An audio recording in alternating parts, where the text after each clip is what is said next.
Halo semuanya, perkenalkan nama saya Fathia Urfisal Jamil dengan NIM 2411048. Di video ini saya akan menjelaskan membahas salah satu teori yang cukup terkenal, yaitu teori use and gratification. Yuk kita bahas cara kerjanya, sejarahnya, perkembangannya, dan juga contoh kasusnya secara singkat dan jelas. Tidak. Teori use and gratification pertama kali muncul pada tahun 1940-an, tapi mulai berkembang secara lebih serius di tahun 1970-an. Teori ini banyak dikembangkan oleh ilmuwan seperti Elie Lucas, Ziggy Blamire, and Michel G. Mereka melihat bahwa audiens itu aktif dan memilih media yang mereka konsumsi.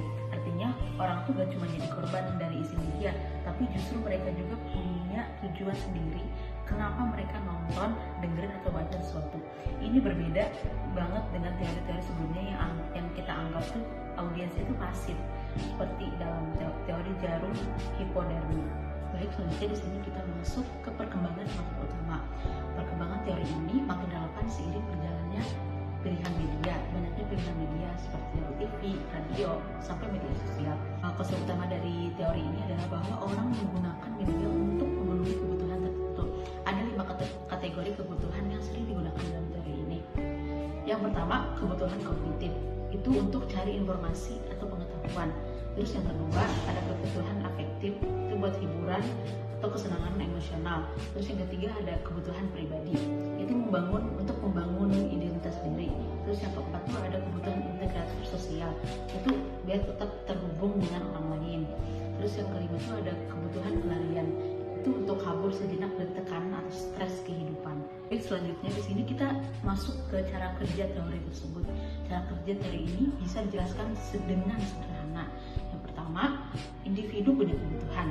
Terus yang kedua, kebutuhan itu mendorong pencarian media tertentu. Yang ketiga, media dipilih berdasarkan isi yang dianggap bisa memenuhi kebutuhan itu. Yang keempat, setelah mengonsumsi media, individu akan mendapatkan gratifikasi atau kepuasan. Misalnya kayak kalau seorang lagi butuh hiburan, dia bisa pilih nonton scroll YouTube, TikTok, atau dengerin musik. Nah, media bisa dipilih dengan tujuan dan preferensi pribadi. Baik, kita masuk dari contoh kasus teori tersebut. Contoh nyata dari teori ini bisa dilihat dari penggunaan Instagram.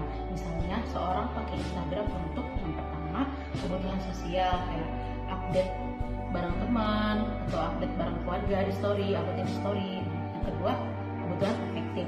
Lihat itu kebutuhan afektif kayak lihat konten lucu dari senang. Terus yang ketiga ada kebutuhan identitas, kayak posting foto biar diakui eksistensinya. Terus yang keempat ada kebutuhan informasi, kayak cari info berita viral atau tren terbaru, atau kita cari informasi terkait beasiswa terkait, pokoknya banyak di sana. Kita bisa cari informasi tersebut lewat Instagram, baik lewat Instagram atau lewat YouTube atau lewat media sosial lainnya.